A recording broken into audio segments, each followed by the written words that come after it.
അസ്സലാമലൈക്കും വറഹ്മത്തുള്ളാഹി തആല ബറകാത്ത്. 3 കുഞ്ഞു മക്കളാ. ഇതൊരു വല്യപ്പയാണ്, ഇത് ഇവരുടെ ഉമ്മയാണ്. ഇവരുടെ ഭർത്താവ് മരിച്ചിട്ടില്ല. എന്താ പേര്? ഓക്കെ പറയും.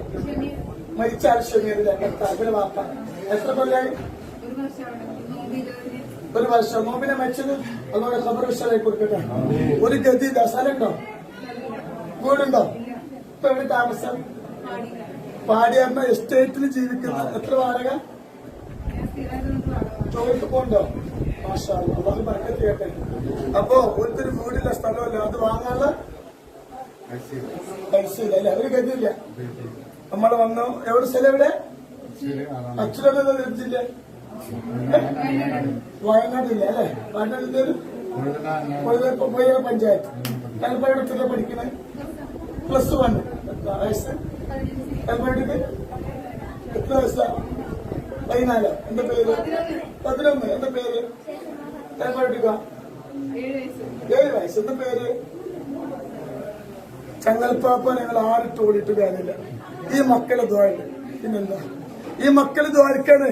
പഠിച്ചോടിന്റെ തങ്ങൽപ്പാപ്പക്ക് ഒരുപാട് സമ്പത്ത് കൊടുക്കണേ, ഞങ്ങളിപ്പോൾ ഒരുപാട് എത്തിയ മക്കളുണ്ട്, അവരെ നോക്കാതെ കൊടുക്കണേന്ന് ഇതിങ്ങനെ പറയുമ്പോ ഒരുപാട് ആള് എന്താണ് വാരിക്കോരി തരിക അല്ലേ? അപ്പൊ അതുകൊണ്ട് ട്രോളിന് നിങ്ങൾക്ക് ഇനിയും ട്രോളണം. അള്ളാഹു നമ്മളെ മറുപടി ഇതാ. അള്ളാഹു ബറക്കത്ത് ചെയ്യട്ടെ. അപ്പൊ ഈ മക്കൾക്ക് വയനാട് ജില്ലയിൽ പൊഴുതന പഞ്ചായത്തില് 5 സെന്റ് സ്ഥലം, ഒരു വീട്. ഇൻഷാ അല്ലാഹ് പെട്ടെന്ന് ഇൻഷാ അല്ലാഹ് എന്ത് ചെയ്യും? നമ്മൾ പിറ്റടിച്ച് ഒരു 6 മാസം കൂടി നമ്മളെ പരിമിത്തിൽ. അള്ളാഹു ബറക്കത്ത് ചെയ്യട്ടെ. വീടും ഫ്രീ ആണ്, സ്ഥലവും ഫ്രീ ആണ് കേട്ടോ. അള്ളാഹു ബറക്കത്ത്. ആർക്കാരോ ഇരിക്കല്ല. എന്റെ ഈ കൂടെ ഈ തരുന്ന കൂടപ്പറപ്പിലുണ്ട്. ഓലിക്ക് അള്ളാഹു ബറക്കത്ത് നൽകട്ടെ. മക്കളെ കല്യാണം ഞാൻ ഏറ്റെടുത്തു കേട്ടോ. ശരി. MBH കുട്ടികൾ. ഞാൻ പറയാം കേട്ടോ.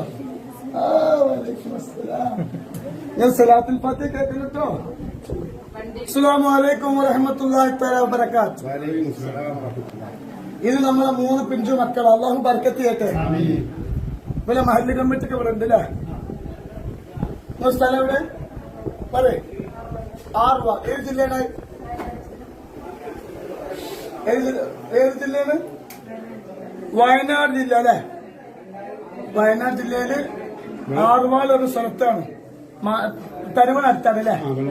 ഭർത്താവ് മരിച്ചിട്ട് എത്ര കൊല്ലായി? 1.5 കൊല്ലായി ഭർത്താവ് മരിച്ചിട്ട്. വീട് പകുതി മഹല്ല് കമ്മിറ്റി എടുത്തിട്ടുണ്ട്, പക്ഷെ പൂർത്തിയാക്കാൻ കഴിഞ്ഞിട്ടില്ല അല്ലേ? അപ്പൊ നമ്മള് കമ്മിറ്റിക്കാരൊക്കെ എന്നോട് വന്നു. പിന്നെ മക്കള് വന്നിട്ട് പറഞ്ഞു, ഞങ്ങൾക്കൊരു വീട് വേണമെന്ന്. അൽഹംദുലില്ലാഹ് അവരെ വീടിന്റെ പണി പൂർത്തിയാക്കി കൊടുക്കാൻ 5 ലക്ഷം രൂപ നമ്മൾ കൊടുക്കാൻ തീരുമാനിച്ചു. അപ്പോ അതിന് ഫസ്റ്റ് ഗഡു 3 ലക്ഷം രൂപ മക്കളെ ഏൽപ്പിക്കാൻ. ബാക്കി ഇൻഷാ അല്ലാഹ് പെര പൂർത്തിയായാലുടെ ലാസ്റ്റ് ഘട്ടത്തില് പെട്ടെന്ന് പെര കൂടൂലേ? അള്ളാഹു ബറക്കത്ത് ചെയ്യട്ടെ കേട്ടോ. ചെക്ക് ഞാൻ കൊടുക്കുകയാണ്. അള്ളാഹു അല്ല വീട് പെട്ടെന്ന് പൂർത്തിയാക്കി കൊടുക്കട്ടെ. നിങ്ങൾ നൂറെ ഹാബിയുടെ കുടുംബത്തിന് ദ്വാരക്കൂലേ? അള്ളാഹു ബറക്കത്ത് ചെയ്യട്ടെ കേട്ടോ. അള്ളാഹു അക്ബർ. അപ്പൊ വേറെ പണി പൂർത്തിയാക്കി കൊടുക്കണം കേട്ടോ. അള്ളാഹു ബറക്കത്ത്. ശരി.